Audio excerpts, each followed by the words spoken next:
जी हाँ, तो आज की क्लास में हम लोग समझेंगे सबसे पहले simple interest and compound interest के बारे में। तो आइए एक एक करके बात करते हैं। सबसे पहले सिंपल इंटरेस्ट होता क्या है। सिंपल इंटरेस्ट को अगर सीधी भाषा में समझे इतना ही कि जो सिर्फ प्रिंसिपल के ऊपर इंटरेस्ट देता है वो सिंपल इंटरेस्ट हो गया, और कंपाउंड इंटरेस्ट जो इंटरेस्ट के ऊपर भी इंटरेस्ट पे आउट करता है दैट इज कंपाउंड इंटरेस्ट हो गया। अब देखते हैं एक एक करके कॉन्सेप्ट को समझते हैं। जैसे फर्स्टली यहाँ पे मेरे सामने है सिंपल इंटरेस्ट का ये फॉर्मूला लिखा हुआ है। सिंपल इंटरेस्ट का फॉर्मूला क्या है, S I is equal to P R T by 100 where P is principal, R is rate of percent, T is time in year लिखा हुआ है।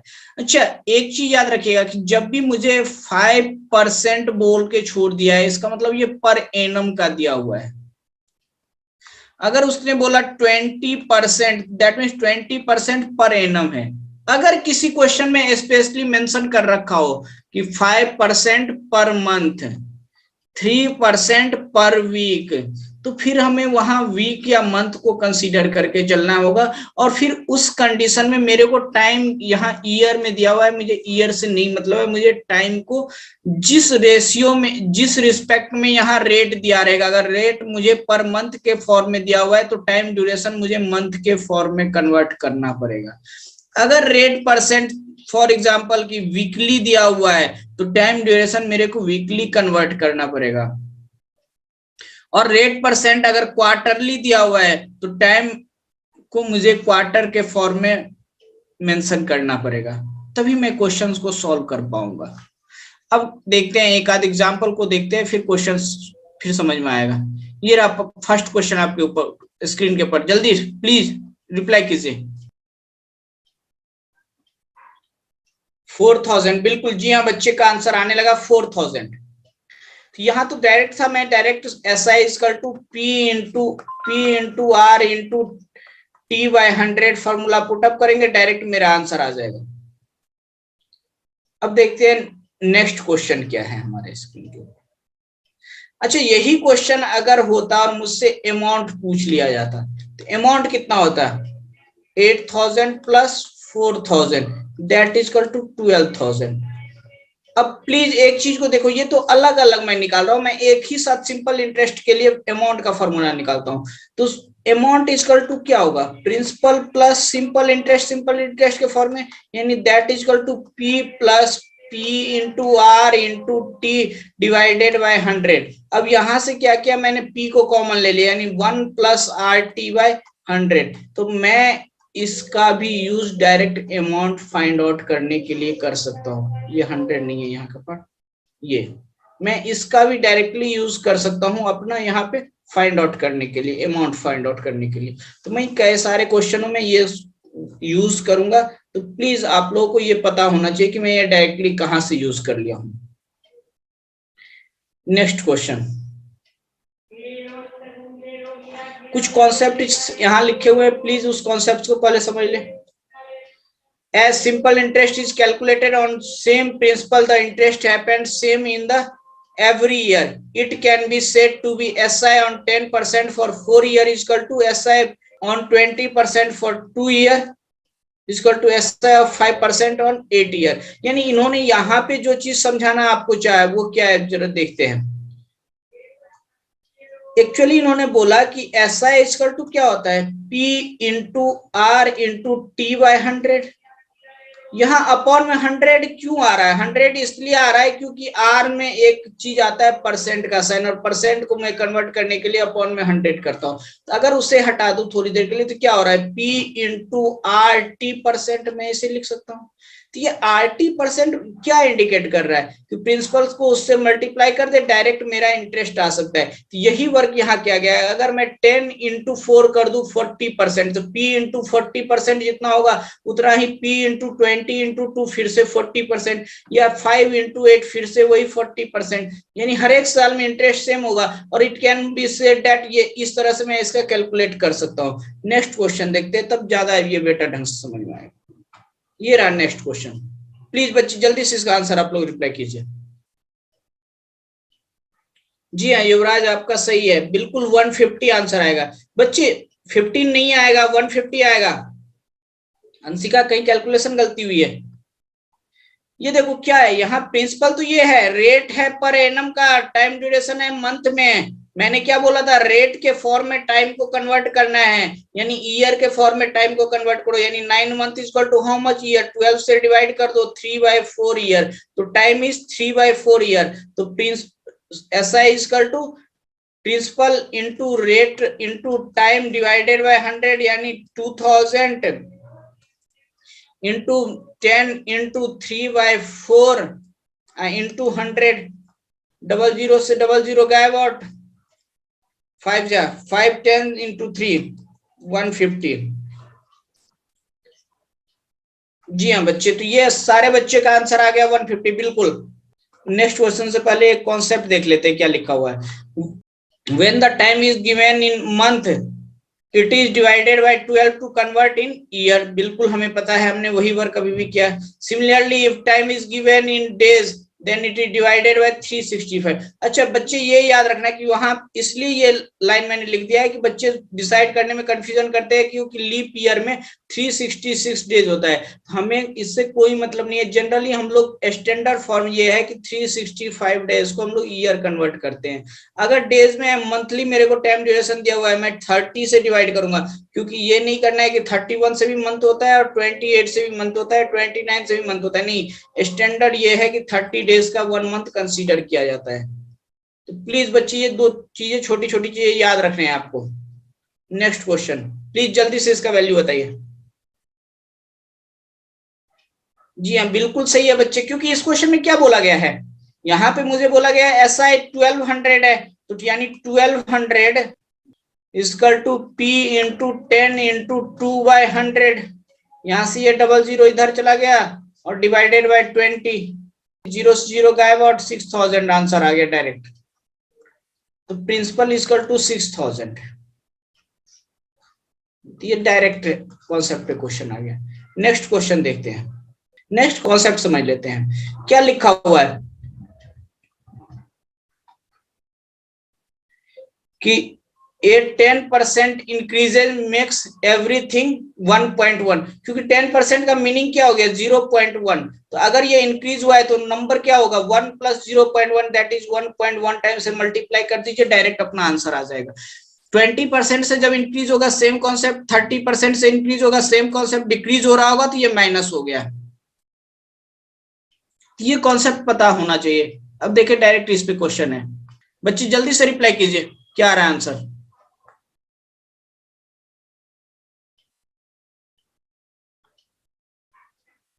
2000 आंसर आ रहा है। अब देखते हैं ये क्वेश्चन क्या था, what sum of money which will amount इतना 15% पर एनम फॉर 2 ईयर्स। अच्छा मैंने अभी क्या बात किया था कि एक्चुअली इंटरेस्ट ये अमाउंट दिया हुआ था, अमाउंट इक्वल टू क्या 2600 equal to P into 1 plus RT, यानी R था 15 and T is 2 divided by 100, 1 plus RT by 100, यहाँ से 30/100 यानी 3/10, यानी P into 1 plus 3/10 that is equal to P into 13/10, 13/10 is equal to 2600, और यहाँ से जब सॉल्व कर लिया तो P का वैल्यू आ गया 2000, यहां से जब आपने सॉल्व किया तो P का वैल्यू आ गया 2000। Sir what is the relation between last statement and this question. जी हाँ, last statement and this question का अगर मैं देखूं तो ये है रिलेशन बच्चे, 15% है, 15% का मीनिंग क्या हुआ होगा 1.15, और 2 इयर्स वाली कहानी थी, तो यानी यहाँ पे 1.15 इंटू 2 यानी दैट इज इक्वल टू 30 हो गया, यानी 1.30 P इक्वल टू अमाउंट हो गया अपना डायरेक्ट। लास्ट स्टेटमेंट मैंने बोला था ना जब इंक्रीज या डिक्रीजमेंट वाली कहानियां थी, तो यहाँ पे हो गया 1.30 P इक्वल टू अमाउंट, तो यानी 1.33 P equal to 2600, so P equal to 2600 divided by 1.3, ये गायब आउट हो गया, 2 26, 2000 आंसर आ गया। आप अगर उस फॉर्मूले पे रटना चाहो तो इस ढंग से, नहीं तो मैं तो डायरेक्ट एक बेसिक सा कॉन्सेप्ट है अपने एक ही कॉन्सेप्ट के ऊपर सॉल्व करते हुए चले जा रहे हैं। नेक्स्ट क्वेश्चन ये रहा, प्लीज जल्दी से इसका आंसर आप लोग बताइए।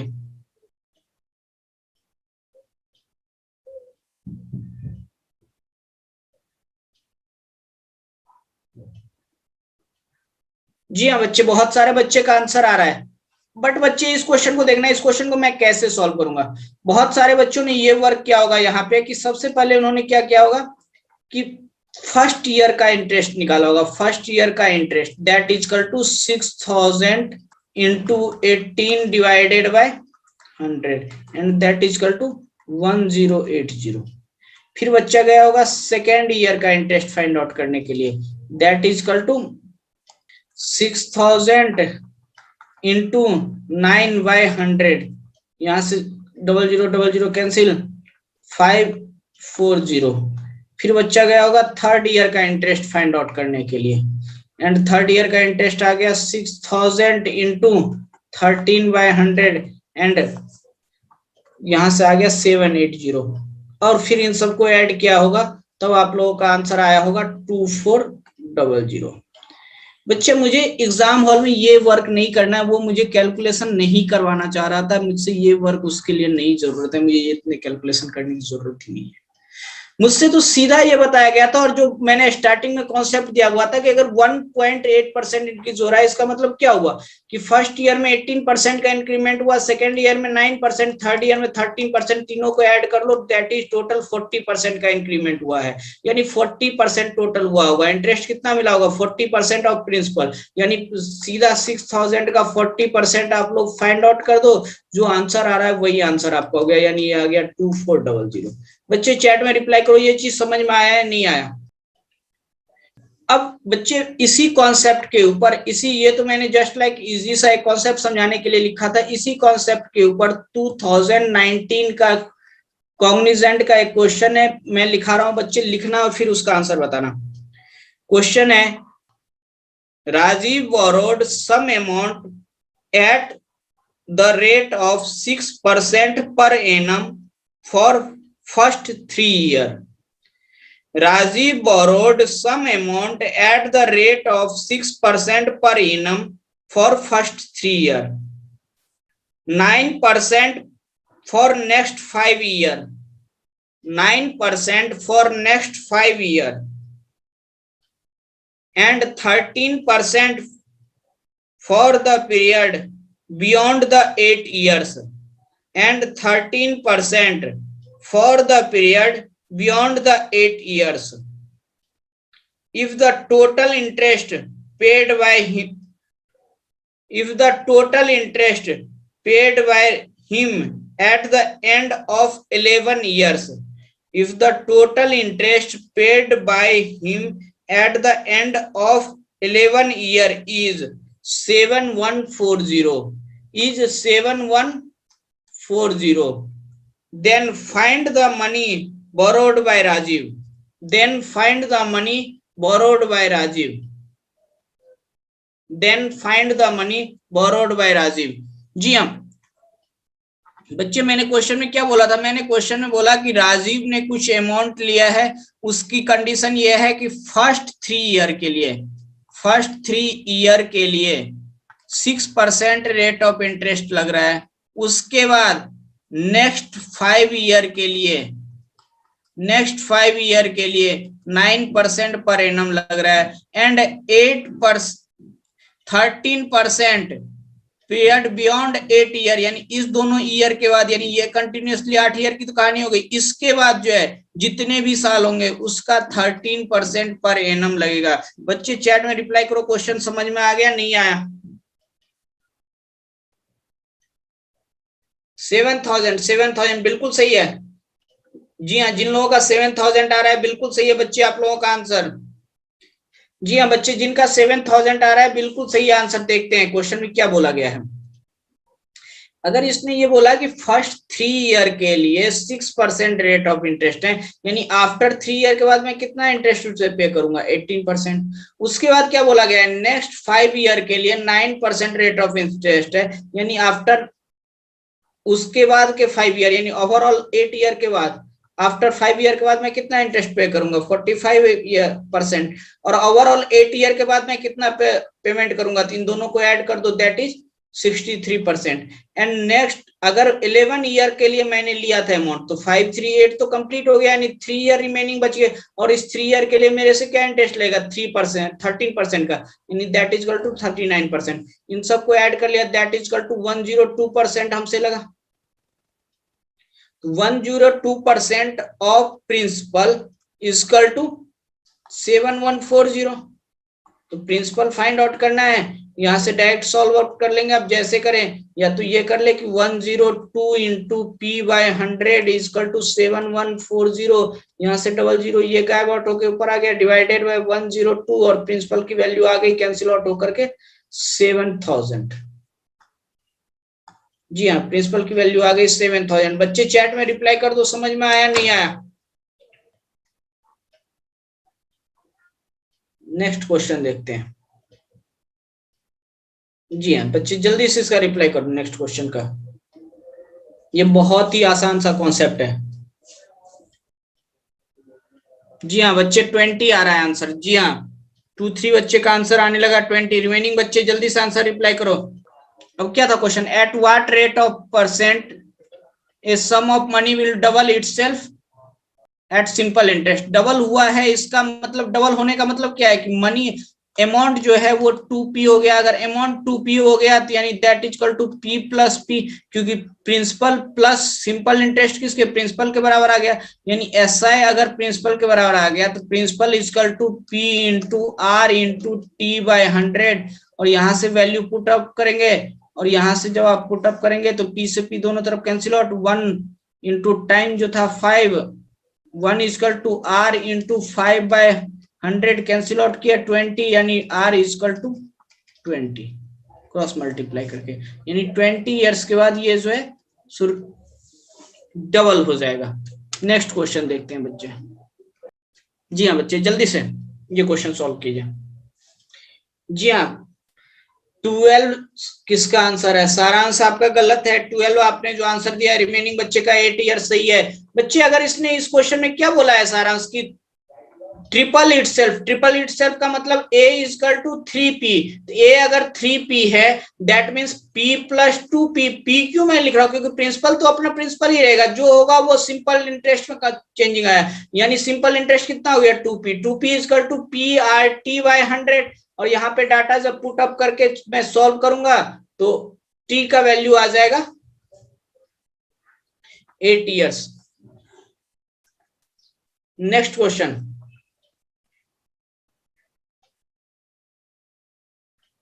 जी हाँ बच्चे, जल्दी से इसका रिप्लाई कीजिए।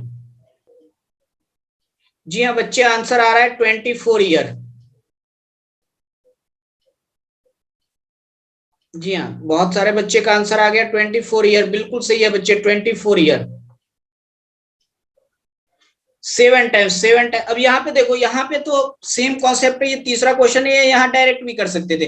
क्या हुआ था, 4 ईयर में ये p से 2p हो गया था, यानी p इंक्रीज हुआ है 4 ईयर में। अगर 7 टाइम्स होना है, इसका मतलब 6 टाइम्स की यहाँ इंक्रीजमेंट है, तो यहाँ पे 6 टाइम्स हुआ है, तो यहाँ पे भी 6 टाइम्स कर दो, यानी 24 ईयर के बाद ये 6 टाइम्स हो जाएगा। नेक्स्ट क्वेश्चन देखते हैं। अच्छा, नेक्स्ट क्वेश्चन से पहले कुछ सिंपल इंटरेस्ट के कुछ इंपॉर्टेंट क्वेश्चन को देखते हैं, जो प्रीवियस ईयर में कई बार पूछे जा चुके हैं। कुछ इंपॉर्टेंट क्वेश्चन। फर्स्ट क्वेश्चन आप लोग लिखिएगा, ₹435 becomes 555, ₹435 becomes 555 in 3 years at certain rate of interest.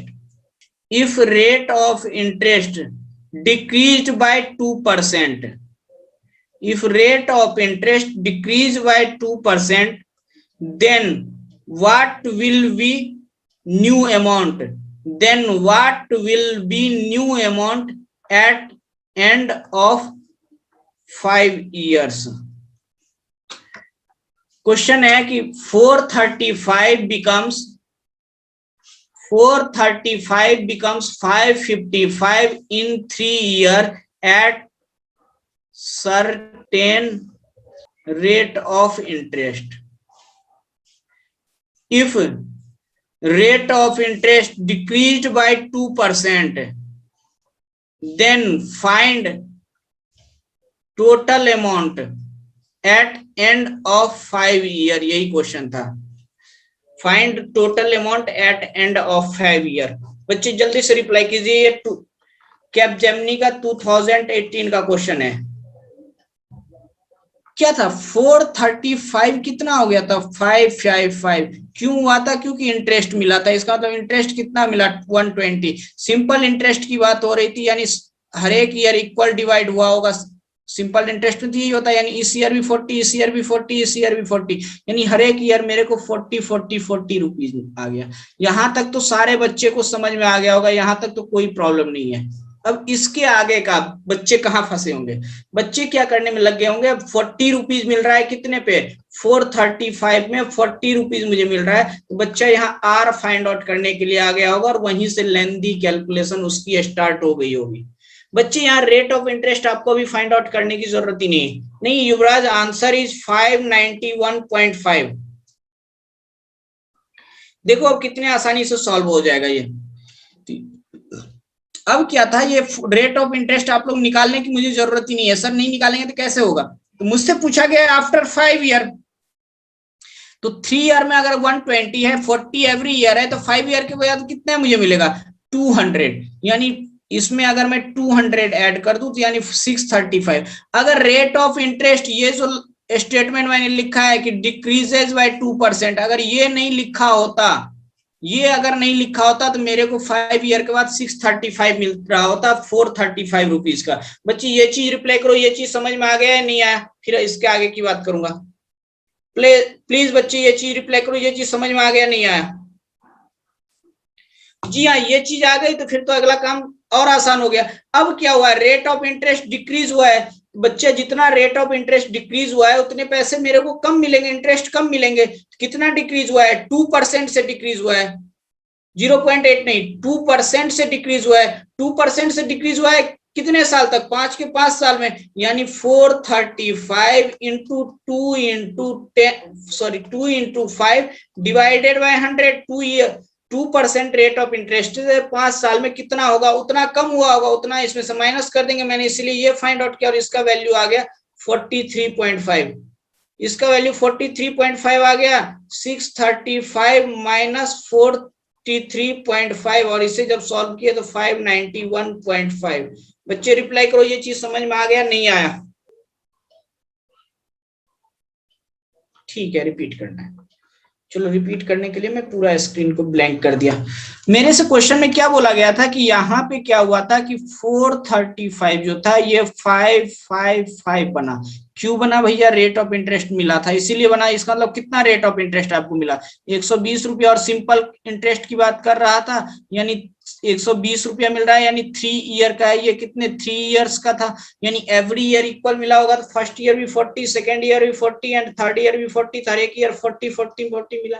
इसके बाद मैं क्या बोला कि अब क्वेश्चन में बोला गया था कि इसका 5 ईयर्स के बाद कितना होगा अगर 2% से रेट ऑफ इंटरेस्ट डिक्रीज कर गया। मैं अभी मान के चल रहा हूं 2% से डिक्रीज नहीं किया, थोड़ी देर के लिए पहले बात करो, 2% से डिक्रीज नहीं किया। 2% से अगर डिक्रीज नहीं किया तो यही 2% से 5 साल में भी यही 40 मिल रहा होता।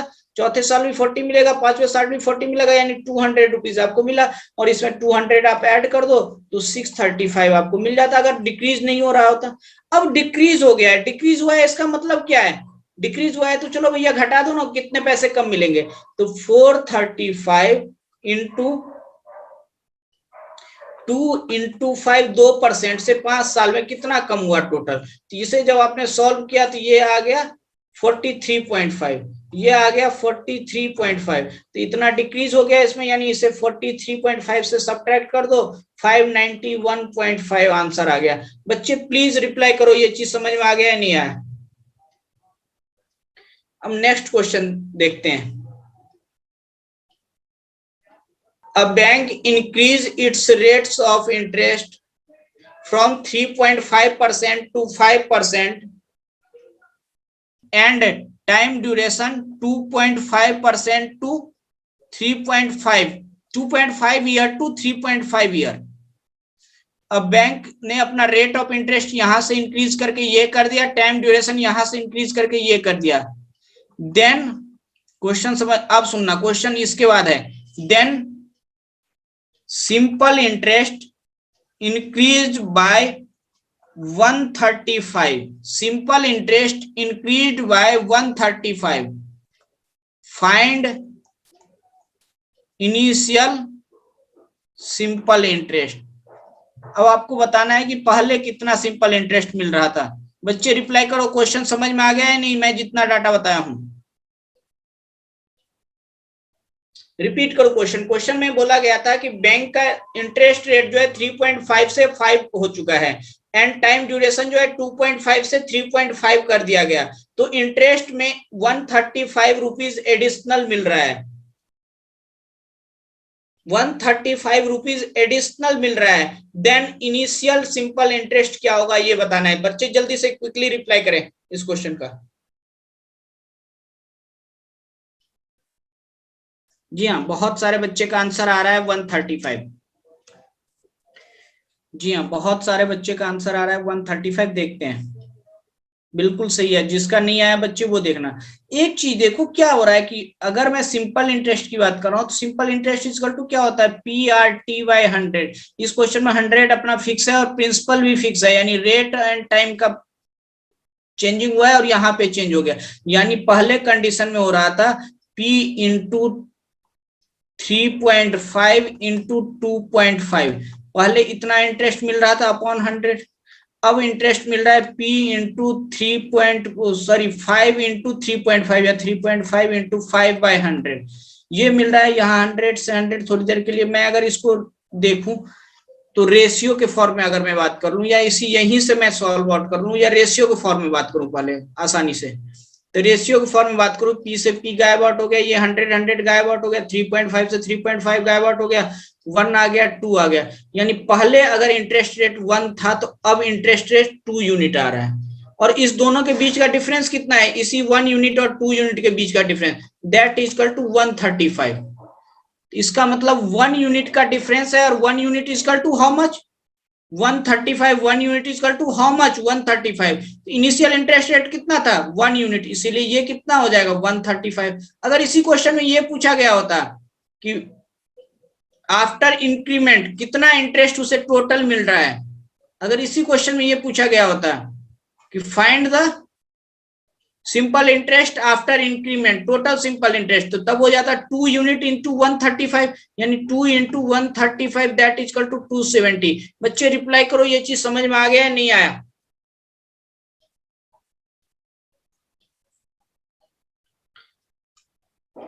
यहाँ क्या हो रहा है बच्चे, अगर मैं देखूं इस क्वेश्चन में हो क्या रहा है कि पहले रेट ऑफ इंटरेस्ट 3.5 था, अब कितना हो गया है, 5 हो गया है। पहले टाइम ड्यूरेशन था 2.5, अब हो चुका है 3.5।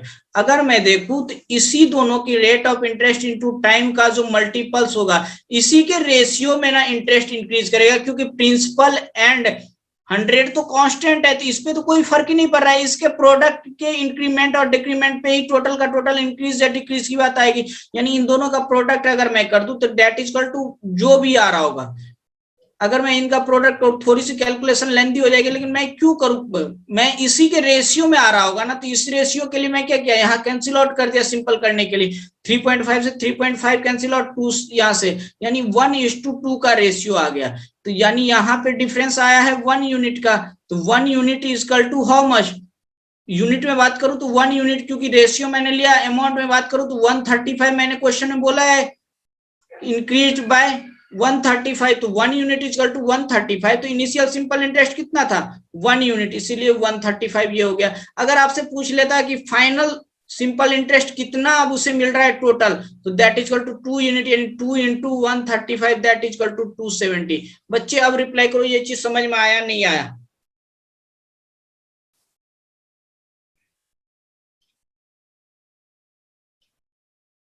ओके, नेक्स्ट क्वेश्चन देखते हैं। अब कुछ आ जाते हैं कंपाउंड इंटरेस्ट की बात कर लेते हैं। तो ये है कंपाउंड इंटरेस्ट का फॉर्मूला, की कंपाउंड इंटरेस्ट में हमारे पास ए फाइंड आउट करने का फॉर्मूला होता है कि A is equal to P into 1 plus R by 100 to the power, यहाँ टी लिखा हुआ है, एक्चुअली यहाँ आर और टी में थोड़ा सा कंफ्यूजन है, इस चीज को समझ जाइए। एक्चुअली जो फॉर्मूला होता है वो होता है A is equal to P into 1 plus R by 100 to the power N. यहाँ मैंने आर भी स्मॉल लिखा है, एन भी लिखा है टी के बदले में। यहाँ इस दोनों का स्पेसिफिक मीनिंग है। आर का मतलब मेरे को ये देखना है कि कंपाउंडेड वर्ड कब है। कंपाउंडेड अगर क्वार्टरली हो रहा होगा, हाफ ईयरली हो रहा होगा, जो भी हो रहा होगा, तो रेट ऑफ इंटरेस्ट उसी ड्यूरेशन के लिए लेंगे, rate of interest same duration के लिए लेंगे। इसीलिए अगर मेरे को कैपिटल आर ईयरली दिया रहता है और कंपाउंडेड हाफ ईयरली बोल दे, कैपिटल आर ईयरली दिया रहता है मुझे रेट ऑफ इंटरेस्ट क्वेश्चन में, तो ईयरली दिया रहता है, लेकिन मेरे को अगर बोल दे compounded half yearly, half yearly अगर कंपाउंडेड वर्ड बोल रहा है, दैट मीन्स मैं क्या करूंगा, रेट ऑफ इंटरेस्ट को बाय 2 कर दूंगा, यानी small R is equal to capital R by 2। अगर ये हो रहा होगा कि रेट क्वार्टरली हो रहा होगा तो small R is equal to capital R by 4, क्योंकि 1 ईयर में 4 क्वार्टर होते हैं, तो rate of interest divided by 4 हो गया। Half yearly divided by 2, quarterly divided by 4। तो ये तो मैंने स्मॉल आर के कॉन्सेप्ट बता दिया। अब एन की बात कर लेता हूं। N is number of time period होता है, not year, number of time period. तो नंबर ऑफ टाइम पीरियड से ये मेरा मीनिंग है कि अगर मैं बोलूं कंपाउंडेड क्वार्टरली, तो 1 ईयर में 4 टाइम्स क्वार्टरली कंपाउंड हो रहा होगा, यानी एन का वैल्यू 4 हो जाएगा, ना कि 1 हो जाएगा। ईयर का वैल्यू तो 1 था, लेकिन 1 ईयर में 4 क्वार्टर था, इसीलिए 4 से मल्टीप्लाई हो गया और एन का वैल्यू 4 हो गया। अगर कंपाउंडेड हाफ ईयरली हो रहा हो, कंपाउंडेड हाफ ईयरली हो रहा हो, तो एन का वैल्यू 2 हो जाएगा फॉर 1 ईयर के लिए, फॉर 1 ईयर के लिए, और फॉर 2 ईयर के लिए एन का वैल्यू 4 हो जाएगा। बच्चे प्लीज ये चीज रिप्लाई करो चैट में, ये चीज समझ में आ गया या नहीं आया? जी हाँ, तो अब देखते हैं नेक्स्ट क्वेश्चन।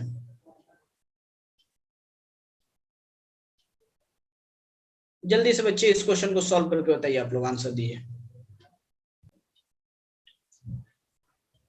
जी हाँ बच्चे, बिल्कुल सबका आंसर सही आ रहा है, बिल्कुल आंसर सही आ रहा है आप लोगों का कि 26620। जी हाँ बच्चे, बिल्कुल सबका आंसर सही है, 262600। जी हाँ, अगर मैं इसे सॉल्व करूं तो क्या था क्वेश्चन कि find the amount if principal इतना, तो कितना हो जाएगा, A is equal to P into 1 plus R by 100 to the power N, यहाँ आर 10 ही रह जाएगा और एन 3 हो जाएगा, क्योंकि कंपाउंडेड एनुअली था, कंपाउंडेड एनुअली था। नेक्स्ट क्वेश्चन देखते हैं।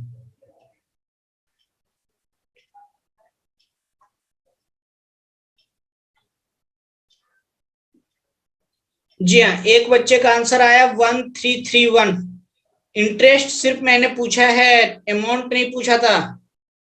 सारांश मैंने, जी हाँ इंटरेस्ट, जी हाँ इंटरेस्ट आ गया 331। बच्चे इंटरेस्ट आ गया 331, बिल्कुल सही है। और रिमेनिंग बच्चे जिनका भी गलत आ रहा है प्लीज चेक करो।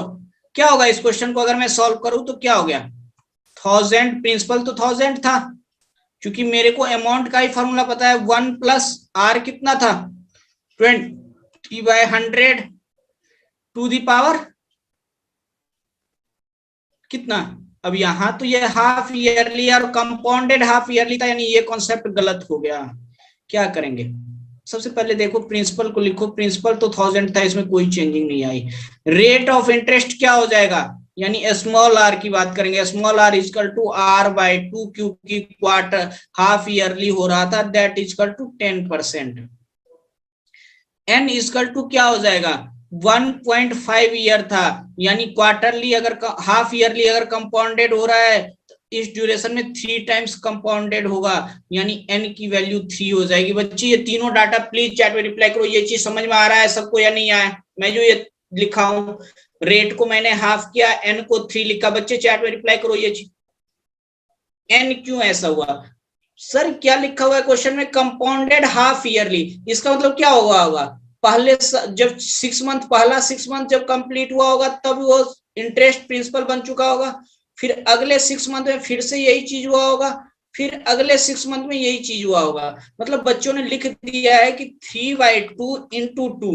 क्यों 3/2 × 2 क्यों कर दिया? क्योंकि 3/2 टाइम ड्यूरेशन था और एक साल में 2 बार कंपाउंड हो रहा था। हाफ ईयरली का मतलब यानी ×2 हो गया। अगर क्वार्टरली होता तो यहाँ 4 से मल्टीप्लाई कर देते। तो मैंने इसलिए ये वर्क किया और ये चीज समझ में अब आ गया। जब ये आ गया तो अब चलो डाटा पुट कर दो, क्वेश्चन के आंसर आ जाएंगे। 1000 × 1 + 10/10⁻³ और यहां से आ गया 1000 इंटू, ये सॉल्व आउट करेंगे 11/10 के क्यूब यानी 11/10 इंटू 11/10 इंटू 11/10। ये 1000 से गायब आउट हो गया, 11 इंटू 11 इंटू 11 1331 आंसर आ गया। ये आ गया अमाउंट का वैल्यू। तो मुझसे कंपाउंड इंटरेस्ट पूछा गया था, माइनस प्रिंसिपल कर दो यानी -1000 यानी दैट इज इक्वल टू 331। बच्चे चैट में रिप्लाई करो, ये चीज समझ में आ गया या नहीं आया?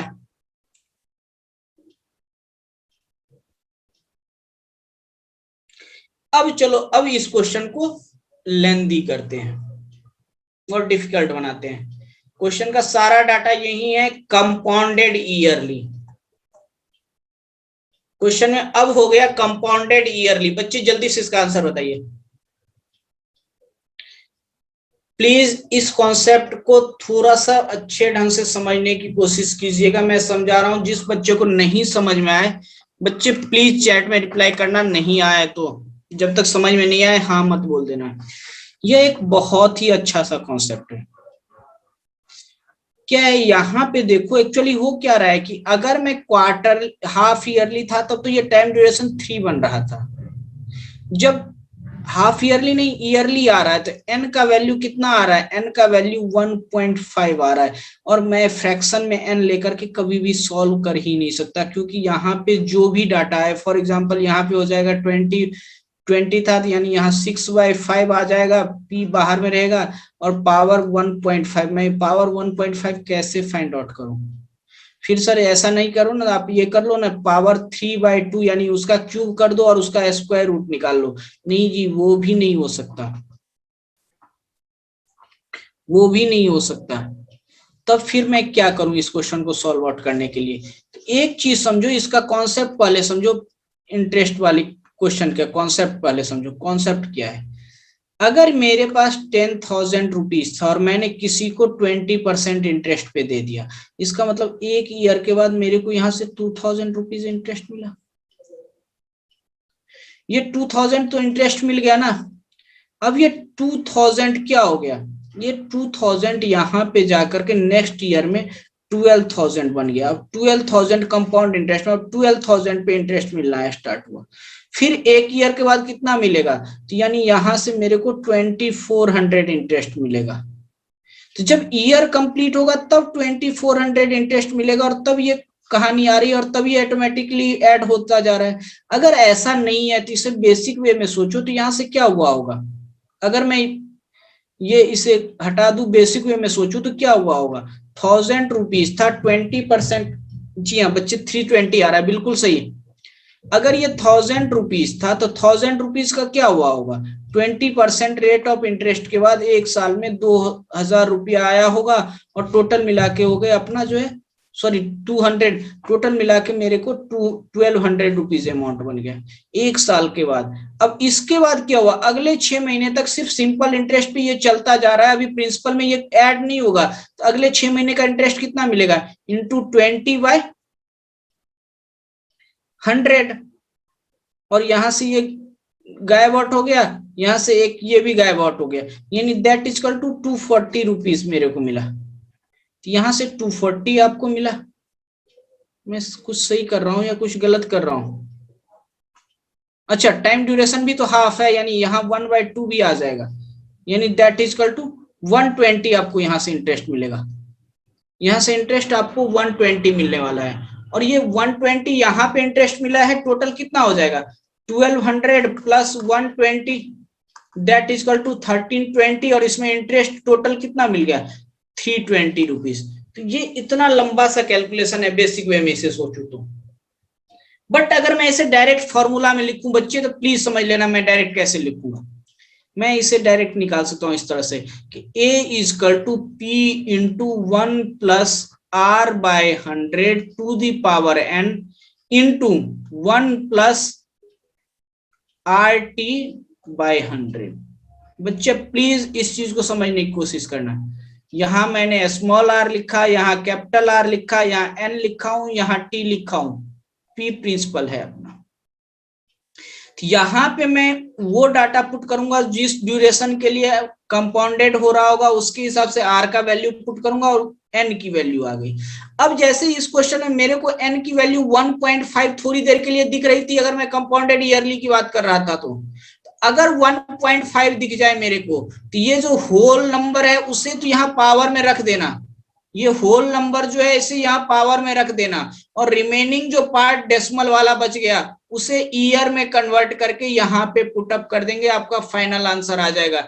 जस्ट लाइक चेक करते हैं इस फॉर्मूला से कितना हो गया 1000 into 1 plus 20 by 100 divide power n into 1 plus R20 था टाइम ड्यूरेशन हाफ ईयर का मतलब हो गया 1/2 और डिवाइडेड बाय 100। इसे जब सॉल्व किए तो यहां से आ गया ये कितना हो गया 1000 इंटू 6/5 इंटू यहां से कैंसिल आउट कर दिए ये आ गया यहाँ पे 210 यानी 11/10 यहां से कैंसिल आउट कर दो 0 से 0 गायब ये हो गया 20 कितना आ गया 5 से 20 इंटू 20 आ गया ना 20 इंटू 66 यानी 20 into 66 that is equal to 1320 आ गया 1230 टोटल अमाउंट आ गया। इसमें से प्रिंसिपल को माइनस कर दो तो आपका अमाउंट आ जाएगा। बच्चे रिप्लाई करो ये चीज को फॉर्मूला वाला कॉन्सेप्ट समझ में आया है नहीं आया।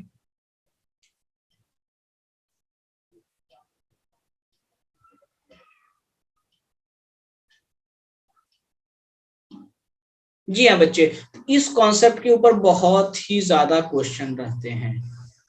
इस कॉन्सेप्ट के ऊपर क्वेश्चन ज्यादा आते हैं क्योंकि बच्चा यहाँ कंफ्यूज कर जाता है और वो फिर क्या करता है ये फॉर्मूला जिस बच्चे को याद नहीं है वो स्टेप बाय स्टेप निकालना शुरू करेगा कि फर्स्ट ईयर के बाद कितना हुआ सेकेंड ईयर के बाद कितना हुआ थर्ड ईयर के बाद कितना हुआ और उसमें आपको लॉन्ग टाइम लगेगा। इसीलिए इस पे ज्यादा क्वेश्चन रहते हैं। ये रहा नेक्स्ट क्वेश्चन जरा जल्दी से ये बताइए इसका आंसर।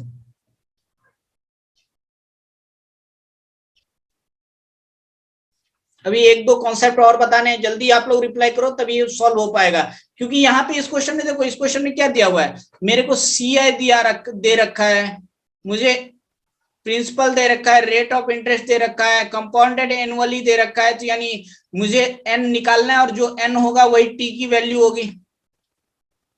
और ऑलरेडी देखो क्वेश्चन में आपसे पूछ भी रखा है टाइम पीरियड के बारे में वहां ईयर नहीं पूछा है तो यानी n की वैल्यू बता दो। अगर मेरे को थोड़ी देर के लिए यहाँ पे देखो एक अच्छा सा वर्ड है कि अगर इस क्वेश्चन में मेरे से ये बोला गया होता compounded half yearly and find the years find years पूछ लिया गया होता तब आप पहले n फाइंड आउट करते और n डिवाइडेड बाय 2 कर देते तो वो आपका t यानी ईयर का वैल्यू आ जाता। बच्चे इस चीजों को याद रखना इन छोटे छोटे चीजों को जल्दी से इसे सॉल्व करो।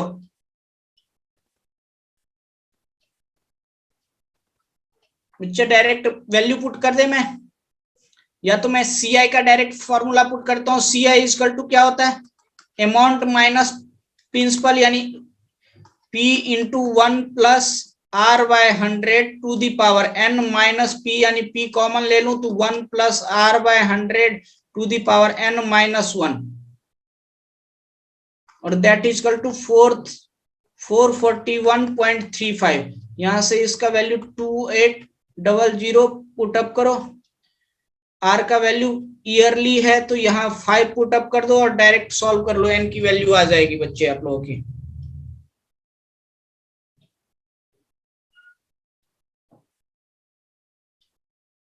बच्चे इसे सॉल्व करो जल्दी बताओ आप लोगों के n की वैल्यू 3 आ रही है या नहीं आ रही है।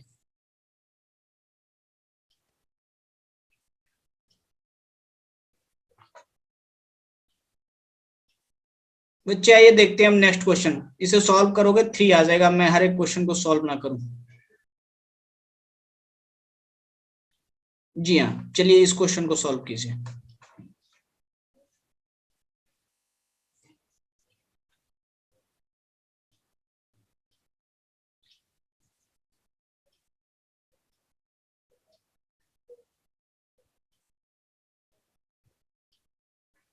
बच्चे इस तरह के क्वेश्चन को अगर इतना टाइम लगने लगा ना तो फिर तो हो गई बहुत ज्यादा टाइम, फिर तो आपके बहुत सारे क्वेश्चन छूट जाएंगे पेपर में। क्या बोला गया है? Certain and double itself in 5 year at compound interest. That means क्या है कि अगर मैं बात करूं तो 2p is equal to p into 1+r/100 to the power n, और कितने 5 ईयर में n का वैल्यू 5 ईयर, क्योंकि यहाँ पे मुझे कंपाउंडेड बोला नहीं गया, सिर्फ कंपाउंड इंटरेस्ट की बात बोला गया, यानी मैं ईयरली कंपाउंडेड कंसीडर कर लूंगा। और जब मैं यहां से सॉल्व आउट करूं तो मेरे को यहां से कुछ इस तरह की बातें आ रही हैं। 15 बिल्कुल सही, युवराज का आंसर 15 आ रहा है, बिल्कुल सही है। यहां से एक आपको ये पता चला कि अगर मैं आप इसे फाइंड आउट कर रहे हो तो 1+r/100 का वैल्यू 5 हो रहा है, to the power 5 is equal to 2 आ रहा है। अब आपसे 8 टाइम्स पूछा गया है, 8 टाइम्स वर्ड का मीनिंग क्या है? ये 8p हो गया होगा, 8p। अब यहां से पहले आप या तो r फाइंड आउट करो, ये सब लंबा कैलकुलेशन है, मैं ये सारे काम ना करके, अब देखो इसको जरा समझो ऐसे कि p से 2p हो गया फर्स्ट 5 ईयर में, नेक्स्ट 5 ईयर में क्या हो गया होगा? 4p, नेक्स्ट 5 ईयर में क्या हो गया होगा? 8p। यानी टोटल टाइम कितने लगे? 5 year 5 year 5 year 15 year. Direct answer आ गया, मुझे पेन पेपर की जरूरत भी नहीं थी। और इस तरह के क्वेश्चन का ऐसे समझना, क्या था पहले 2 टाइम्स था, अब 8 टाइम्स था, यानी 2 का क्यूब हुआ है। 2 का अगर क्यूब हुआ है तो टाइम ड्यूरेशन में जो टाइम ड्यूरेशन था उसका क्यूब ना होकर के उसको उससे मल्टीप्लाई कर दो जितना यहाँ पावर में आया है।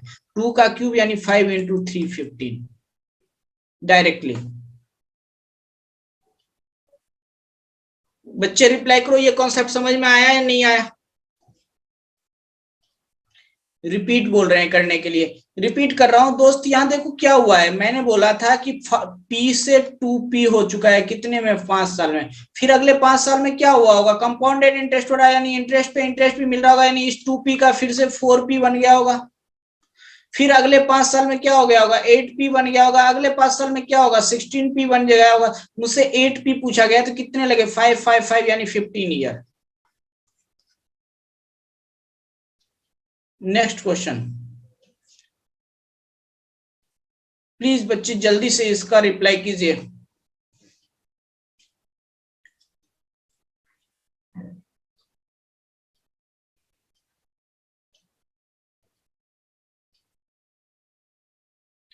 देखना बच्चे, जब भी ऐसा हो ना कि अगर ये क्वेश्चन आ जाए तो इसके लिए प्लीज देख लो, इसके लिए दो, एक तो फॉर्मूला कॉन्सेप्ट है, एक दूसरा कॉन्सेप्ट। मैं पहले फॉर्मूला बताता हूँ कि CI-SI फॉर 2 ईयर।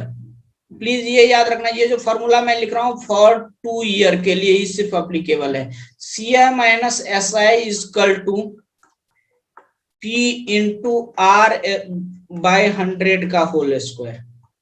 यानी यहां से डायरेक्ट आप सॉल्व कर लो, बिल्कुल बिल्कुल 200 बच्चे, तो यहां से आप डायरेक्ट सॉल्व कर लो, कितना आ गया? यानी 8 इजकल टू p इंटू 20/100 का होल स्क्वायर, यानी 1/5 यानी 25, यानी 8 is equal to p/25, so p is equal to 200।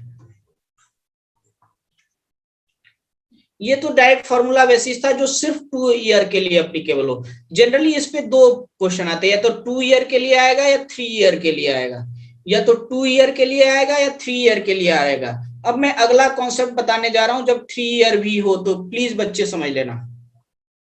सबसे पहला काम क्या करना है, मैं उसमें फॉर्मूला का यूज नहीं करवाऊंगा, दूसरा कॉन्सेप्ट बता रहा हूं। सबसे पहला वर्क है कि इंटरेस्ट को फ्रैक्शन में लिख लेना है, रेट को, यानी 20% का मतलब है 1/5, और 1/5 आने के बाद जो डिनोमिनेटर का जो भी नंबर आए, डिनोमिनेटर का जो भी नंबर आए अगर 2 ईयर हो तो प्रिंसिपल को 5 का स्क्वायर यानी 25 यूनिट कंसीडर कर लेना, और अगर 3 ईयर हो तो प्रिंसिपल को 5 का क्यूब यानी जो डिनोमिनेटर में आया है उसका क्यूब यानी 125 यूनिट, नॉट रुपीज, इतना यूनिट कंसीडर कर लेना। प्लीज बच्चे इस चीजों को याद रखना। दूसरा कॉन्सेप्ट है, दूसरा पॉइंट याद रखने वाला है यहाँ पे कि 2 ईयर में सी आई माइनस एस आई का डिफरेंस हमेशा 1 यूनिट का होता है। 2 ईयर में सी आई माइनस एस आई का डिफरेंस हमेशा 1 यूनिट का होता है। 3 ईयर में सी आई माइनस एस आई का डिफरेंस 3 इंटू वो जो डिनोमिनेटर वाला पार्ट है 3 into denominator part plus 1 unit का होता है। और ये दो कॉन्सेप्ट अगर आपको पता है तो अब चाहे 2 ईयर का क्वेश्चन पूछा जाए चाहे 3 ईयर का क्वेश्चन पूछा जाए आप सॉल्व कर सकते हो। बच्चे इसका स्क्रीनशॉट ले लेना क्योंकि ये याद रहेंगे। अब देखते हैं इसमें क्या था।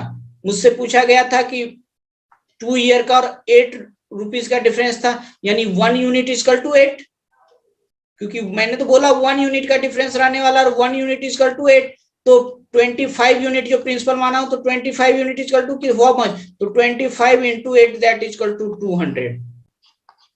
और सेम इसी तरह से 3 ईयर पे अगर कोई क्वेश्चन हो तो आप उसे भी कर सकते हो। अगर सेम इसी कॉन्सेप्ट से 3 ईयर पे कोई क्वेश्चन हो तो आप उसे भी कर सकते हो बच्चे।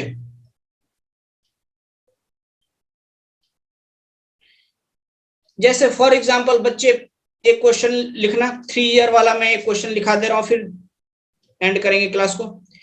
If the difference between compound interest and simple interest for 3 year at rate of interest 5%, for 3 year at rate of interest 5% is 30.5 rupees, is 30.5 rupees,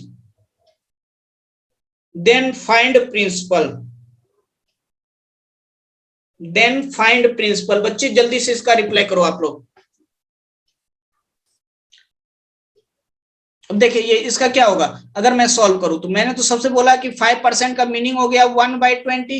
1/20 का मतलब 3 ईयर है तो 20 का क्यू यानी प्रिंसिपल को मैंने कितना कंसीडर किया 8000, 20 का क्यू 8000 आ गया, पहला काम हो गया। दूसरा काम मैंने क्या बोला था कि 3 इंटू डी प्लस 1 यानी 3 into 20 plus 1 that is equal to 61 unit का डिफरेंस आया होगा, तो यानी 61 unit is equal to 30.5। So 1 unit का वैल्यू आ गया हाफ, तो प्रिंसिपल कितना हो जाएगा 8000 into half that is equal to 4000। और अगर आपको क्रॉस चेक करना हो तो 4000 प्रिंसिपल लेकर के 3 ईयर के लिए इसी रेट ऑफ इंटरेस्ट पे 3 ईयर के लिए सिंपल इंटरेस्ट और 3 ईयर के लिए कंपाउंड इंटरेस्ट निकालिए, आपको डिफरेंस दिख जाएगा 30.5 रुपीज आ रहा है। Thank you. तो चलिए आज के क्लास को यहीं पे द एंड करते हैं।